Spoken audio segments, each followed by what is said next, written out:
Hello, everyone. This is Sean 771986. I hope you're having a fantastic Thursday evening. Well, it's over. It's all said and done. And in a shocking turn of events, the Atlanta Falcons, who are already eliminated from the playoff contention, have managed to defeat the Tampa Bay Buccaneers 29-28 on Thursday Night Football to kick off Week 15, improving the Falcons' record to 6-9, while the Buccaneers dropped to 7-7. Wait, is it 6-9? Oh, my bad. I meant 5-9. My bad. My brain is on there. Now, before I get into the stats, I have to say this is definitely a. This hurts Tampa Bay in a much better way because you know that they're 7-7. They are no longer the leader of the NFC South. They are that title now goes towards currently holding the NFC South right now will be the Carolina Panthers, who are currently 7-6.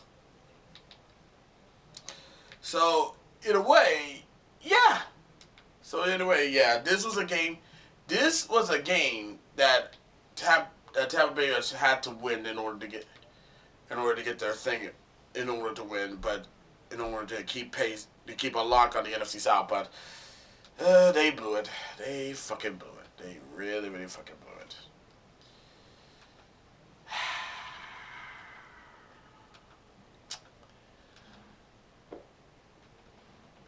So anywho, let's get to the stats. Also, Kirk Cousins is fucking him. I'm sorry, but he is always him. Drip Cousins is always him. In fact, let me talk to him about it right now. Drip Cousins had completed 30 of his 44 passes for 373 yards, 3 touchdowns, no interception, was sacked once, has a QBR rating of 117. While Baker Mayfield has completed 19 of his 34 passes for 277 yards, 2 touchdowns, 1 interception, was sacked 5 times, and has a QBR rating of 90. Robinson had 19 carries for 93 yards, 1 touchdown. Aguilar had 2 carries for 18 yards. Irvin has 16 carries for 60 yards. White has 1 carry for 20 yards. Tucker had 5 carries for 7 yards, 1 touchdown, and Baker Mayfield had 1 carry for 1 yard. Kyle Pitts had 11 receptions for 166 yards, 3 touchdowns. Robinson had 8 receptions for 82 yards. Sills had 6 receptions for 78 yards. Mooney had 3 receptions for 35 yards. Werner had 2 receptions for 12 yards. Irvin had 6 receptions for 132 yards. Ibuka had 4 receptions for 64 yards. McMillan had 2 receptions for 38 yards.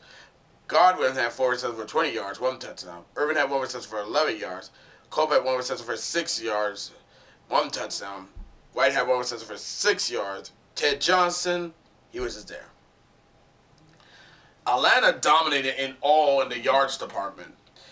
Atlanta had 476 total yards to the Bucks 338 total yards. Atlanta had 365 passing yards to the Bucks 250 passing yards. Atlanta had 111 rushing yards, and Tampa Bay had 88 rushing yards. And Atlanta had 7.2 yards per play to the Bucks 5.5 yards per play. Tampa Bay had 28 first downs. Atlanta had 27 first downs. Atlanta was 5-11 on third down, while the Bucks were 4-9 on third down.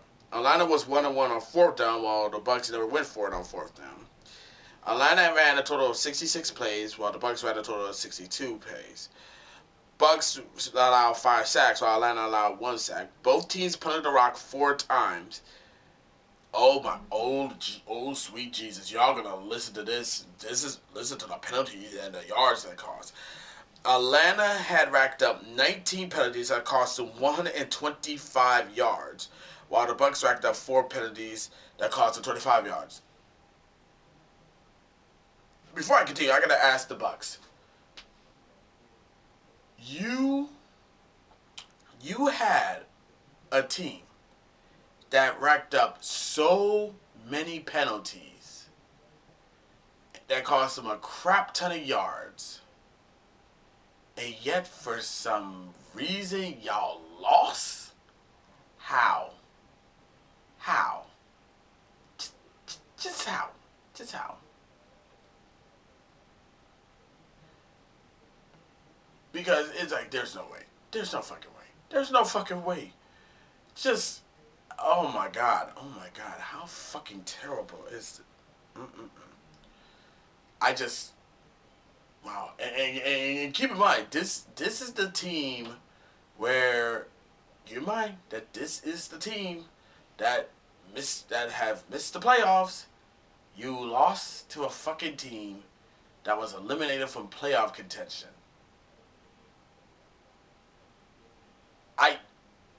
I just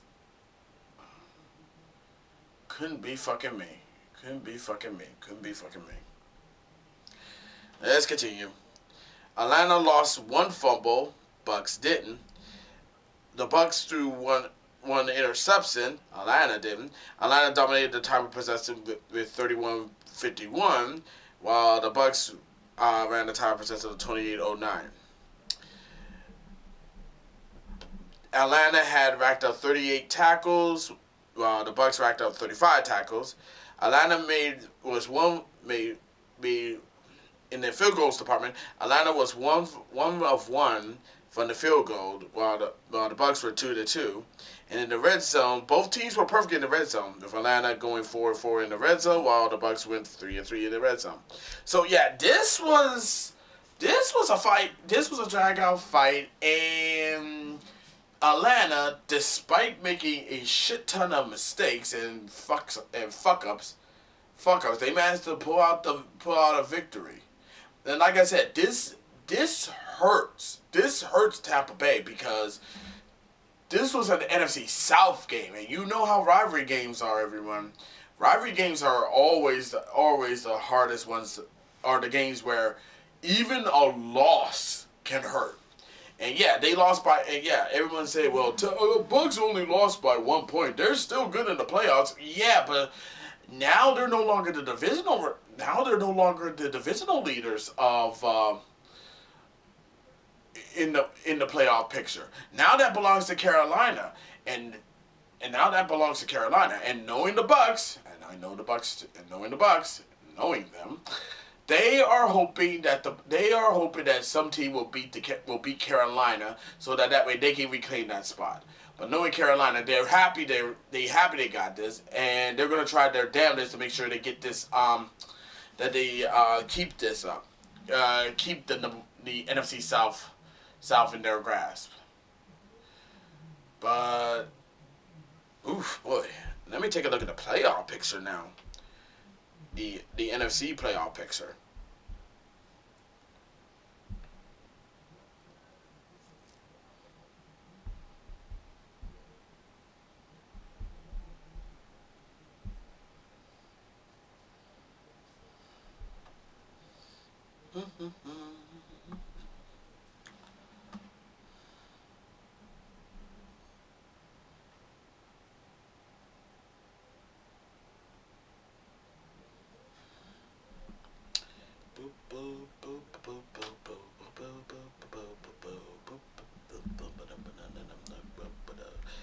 Okay, that's the AFC. Let's take a look at the NFC.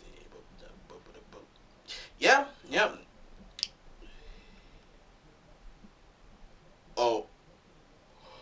Oh shit! Sweet merciful. Oh my Gideon. Here I thought, it's a lot worse for Tampa Bay because I just took a look at the playoff picture right now, and so far Carolina, they've now got the number 4 seed spot. As for the Bucks, they have been downgraded from divisional leader to in the hunt category. So they joined the Lions, the Cowboys, and the Vikings in the hunt. So yeah. But while we're on the subject, let's take a look at the current situation for the playoff picture. first. Let's take a look at the NFC, because I'm on the NFC right now. With the number 1 seed, the Rams got the number 1 seed, Packers got the number 2 seed, Eagles got the number 3 seed, Patriots got the number 4 seed, and those are the divisional leaders. While the Seahawks, Niners, and Bears got the 5th seed, 6th seed, and 7th seed. Seahawks getting the 5th seed, Niners getting the 6th seed, and the Bears getting the 7th seed. Lions, Buccaneers, Cowboys, and Vikings are the teams that are in the hunt. They're on the outside looking in. Now when we fast forward to the AFC playoff picture, the Broncos got the number 1 seed, the Patriots got the number 2 seed. The Jaguars got the number 3 seed, the Steelers got the number 4 seed. And those are the divisional leaders. The Chargers, Bills, and Texans, they got the 5th seed, 2nd seed, and 7th seed. Chargers getting the 5th seed, Bills get the 6th seed, and the Texans get the 7th seed. The Colts, Ravens, Chiefs, Dolphins, and Bengals are in the hunt. They're on the outside looking in. But here's the situation with the Broncos and the Patriots. Their playoff probability is fucking crazy right now, because in all of their categories right now, if they have a 99% playoff probability if they lose, they're currently, and if they win. So no matter what happens with the Broncos, and the Patriots, no matter what happens, they can get into the playoffs. And like I said, for the Patriots, they can get into the playoffs and clinch the AFC East title if they beat the Bills Sunday. So in a way, it's gonna be pretty interesting to see how this one plays out. Like for real. But yeah, this one is gonna be interesting to see. But yeah. If I want to say one thing, I want to say congratulations to the Atlanta Falcons. Even though your season was a goddamn complete dumpster fire, at least you managed to win. At least you managed to beat Tampa Bay. So there's something. And that's all I gotta say for right now. But let me know what y'all think, okay? As always, be sure to leave a comment, like this video, subscribe to the channel, click notification bell so don't miss our updates, share with friends, share with neighbors, share with others, and that's about it. Until next time, this is Sean DeWilson 1986 signing off. Thank you for watching this video. It means a lot. I'll see you in the next one. Catch you later. Bye-bye. Now that that's settled. Oh yeah, the video game awards just went down. Well, I didn't catch it because I was watching the game. Well, I'll take a look at the whole best racing category. I'm pretty sure it.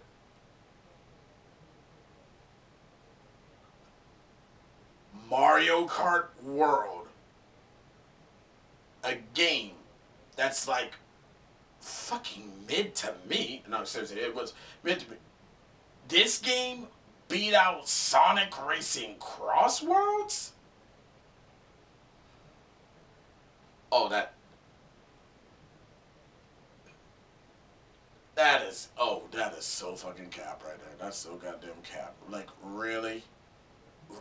I mean, Sonic Racing Crossroad is better. It's much better than Mario Kart World. Trust me. I said no. I played that on fucking Target. That game fucking sucked.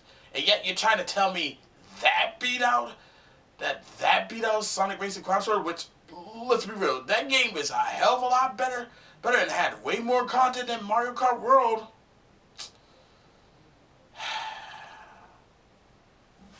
That is so fucking bullshit, man. That's bullshit.